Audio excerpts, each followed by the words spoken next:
Welcome, Mark Scandrette. Great to be with you, Papa Stian. Yes, my good old friend Mark. I mean, you are like the godfather of Etikristus. I'd have to call you that, because what would we have been without you? Well, you far exceeded me. I'm a proud papa. If I'm the godfather. You're the founding director of Reimagine, called a Center for Integral Christian Practice. You've written, how many books have it been? 5? Yes? 6? Yep. Yeah. And you can also call yourself an international speaker. Ooh, yes. Yeah, I tried to call myself an international speaker once after I, visited Macedonia, visited a friend, and he asked me to speak, and then I was an international speaker or something like that. But you're the real international speaker.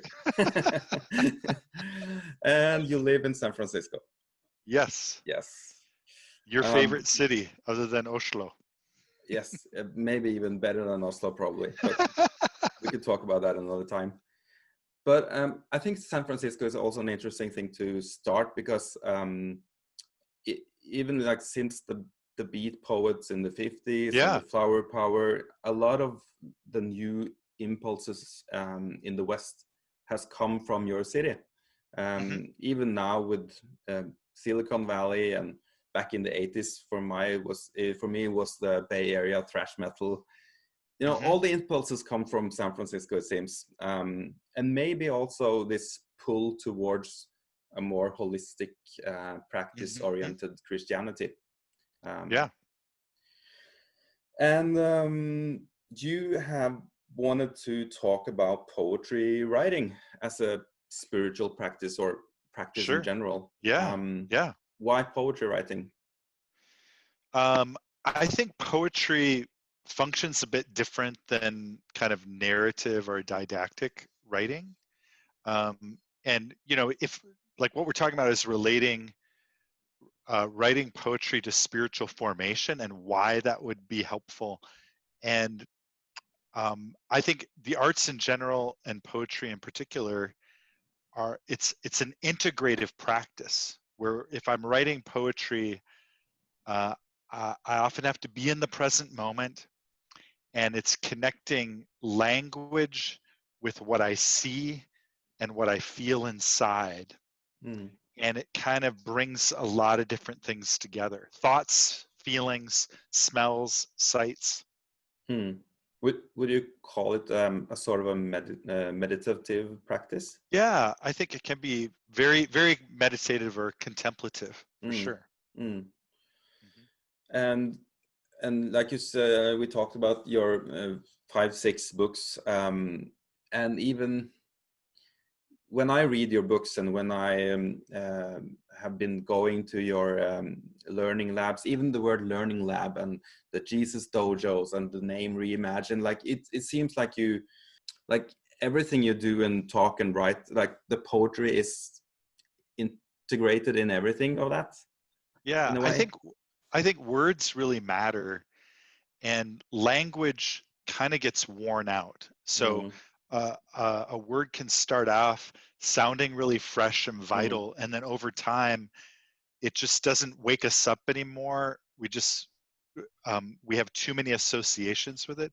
So for a long time, I've been interested in, can I find fresh words for describing human experience that keep kind of awaken imagination when we say them, instead of just us ticking through to old associations. Yeah. And maybe also this has something to do with you staying in San Francisco. It's a city where it's not a very popular thing to be a Christian and to go to church and all that.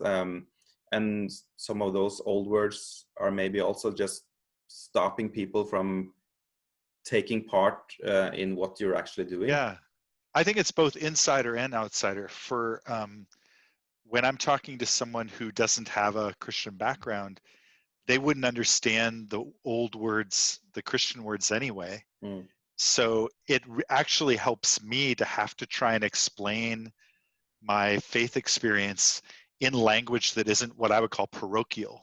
you know, that's everyday language instead of special language. And then for people on the inside who do share a faith with me, I think it helps us have a much more robust connection when we can find new words to describe our common experience too. In a lot of your learning labs or Jesus dojos, same word, same, or two different words, same thing. Yeah. You also introduce the poetry writing to people who haven't done any writing at all. Yeah. Talk a little bit about that. Yeah, we had two reasons for it initially. One was, you mentioned San Francisco historically was, there was a movement here called the Beat movement back in the late 1940s. And it was a time after World War II where a lot of people were depressed. It felt like the end of the world. And people came back from the war, you know, struggling with mental health. And these young guys like Allen Ginsberg and Jack Kerouac drove back and forth between New York City and San Francisco saying, what's life really all about? And they had a very loose way of using language. A lot of their poetry was very rambling and narrative and didn't follow the normal sentence structures or rhyme, but it was their way of exploring the meaning of life and their experience. And I think even more broadly, they were interested in the connection between East and West. You know, what the Western mind is didactic and propositional, and the Eastern mind is more experiential. And so as a Christian here in San Francisco, I was like, I'm mostly used to the didactic propositional use of language. And if I'm going to live out my spirituality here and connect with others, I need to learn to speak in a different, in a more poetic way. So that was part of it. And then we also realized that even when we pray, if we use the same old words and phrases, it doesn't evoke that much, and it's not very memorable. So I started taking people on walks with me, and we were, the big project was, I want to connect here and now with what I know about eternal spiritual realities. And so poetry is a great way of grounding, of doing that. And so we would get, you know, some of us maybe are more creative and had a background in music and would naturally poetry come easy, but we often had people who were like, I'm an engineer or I'm an accountant. I am not a poet at all. And we were really surprised to find out what would be unlocked inside of those people when they would try and write poetry. And it wasn't just that it was helpful for them to do it. Their poetry was actually pretty good too, as a result. They surprised themselves. Yeah, it's really awesome to hear someone's poems that have never done it before, and you know, it can be pretty good. But some of these poems you also, like, you took it to the stage, like literally to the slam poetry nights, and you did actually like perform them, and yeah. So would you like to do one of those? Sure. Actually, Stian, I found some old photos of you and I at a poetry thing together. We were at Page Street Center. Wow, interesting. Yeah, you were in the room. I almost didn't remember that. But that was one of those examples where, you know, in a space that's not church space, poetry can be a way of talking about the things that are most important to you without dominating the space, you know. And you and I were at this community center that served homeless folks, and I could share a poem, you could share a poem, or anyone could share, and it was more of a conversation than one person owning the space and controlling it. And it made for a really beautiful dialogue of a very diverse group of people when we were doing that. Do you want? Are you hoping that I'll share the like the reimagined poem? Fingers crossed. All right, I'm happy to do that. I wrote this poem in about 15 or 20 minutes, and it ended up becoming kind of a signature poem for me. It goes like this. In my mind's eye, I am flying high across the sky, swooping in and out, dropping low, touching the ground of city streets like a spirit of God hovering over primordial waters of lump clay earth. I am waking up. I am daring to dream again. I hear the voice. I hear the voice. I hear your voice over the waters saying to you and to me, I am here. The hidden whisper of love, that beautiful story you long to hear. Be still, sacred scared child. Awake, awake from your stubborn, numb slumber. Open those sleepy eyes to my morning day light. It will not burn away any good it finds in that humble, cracked heart. Reimagine.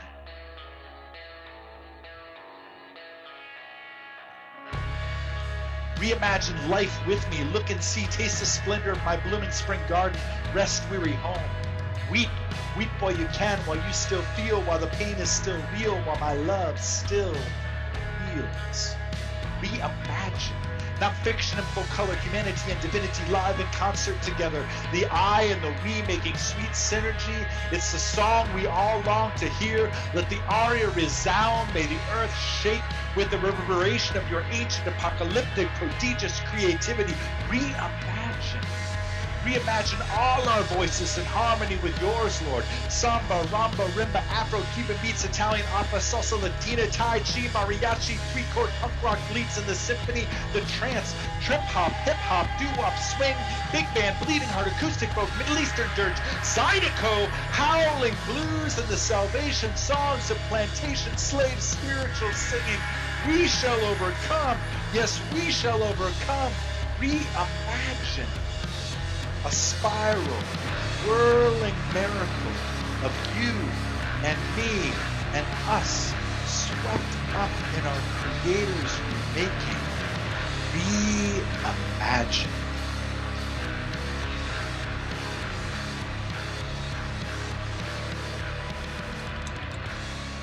I learned this from you. Thank you, Mark. That's beautiful. Oh, great. Now I have it on tape. Sorry, I messed up just a little bit on the little bits there. Yeah. Forgot a word or two. Well, it's just even more authentic then. Oh, go ahead. I was just thinking about one metaphor you used in one of your books. I think it's in Practicing the Way of Jesus, or Jesusveien in Norwegian. You used a metaphor about the museum and the studio. Like this. Yeah. The museum is the clean place where we go to get inspired. And then we go back to our studios to experiment, to paint, to, do whatever we want to do. A messy place, and you use this metaphor as also for the church or for the Christians, that we go to maybe it's the clean books, or could be the Bible, or even the Sunday service, but where we get our hands dirty and messy, that's the studio where we actually try to come up with new ideas and new practices and new ways of trying to find out how we can follow Jesus in here and now, in our place, in our time. And maybe, I don't know if maybe I'm just spinning off of your thoughts now, but maybe 50 years from now, you could end up in your museum, where your poem can be maybe even cleaner than it seems right now. I don't know. Yeah. That was me just spinning off your thoughts. Every once in a while, I'll go somewhere and find out that they've turned one of my poems into the liturgy, like at a more formal, liturgical church. And it sounds kind of funny to me, that it's put in that form. But it's a compliment, I guess. Yeah, definitely. You should take that as a compliment. I also would like to talk a bit about your word on the street series you have going on in social media. Tell us about it. So my first book was called Soul Graffiti, and great book, by the way. And I love I used graffiti or street art as the metaphor for the book, that the message of Jesus comes to us not like a billboard advertisement, but in the gritty, real places in our lives, just like street art does. And if the message of Jesus is only for the fancy places, for the fancy people, you know, it's very antiseptic. But and that's why I like street art, is that it's beauty and communication right where we live.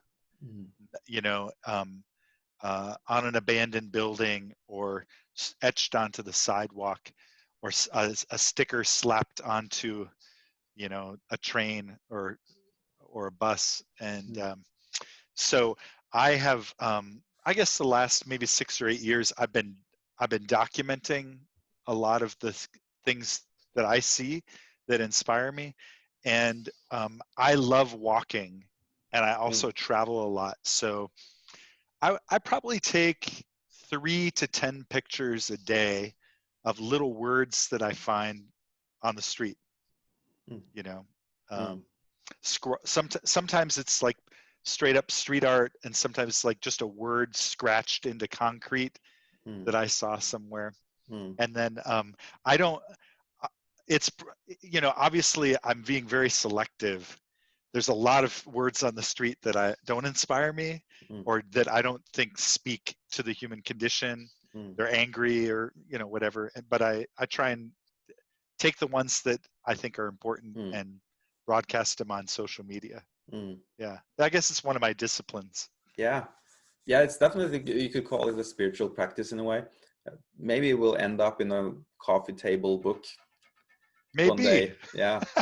I just got and served you an idea there. Yeah. I don't know if my iPhone is taking good enough pictures for a coffee table book, but well, for street art, that could work. Yeah. All right, Mark, I think we're at the end of our talk. It's been great. And as I've said to you on and off record several times, I'm very grateful for having you as a friend, but also like to have been so lucky to just meet you and Reimagine in San Francisco, and to get all the ideas that I'm so lucky that I can actually work almost like a full-time job now with trying to help people into practicing the way of Jesus. Awesome.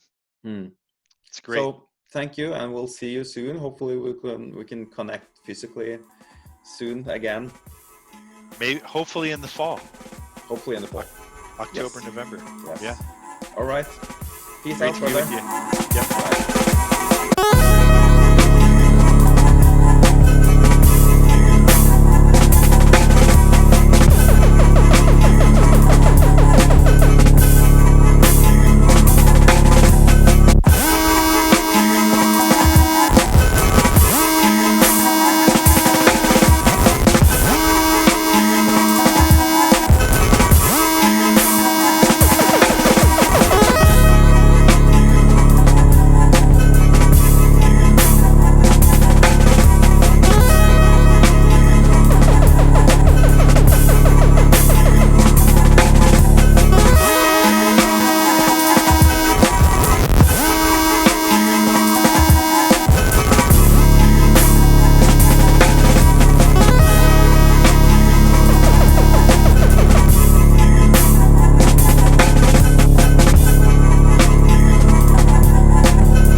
Come to your house, you're always playing this instrument. Well, I'm a frustrated musician, Eric.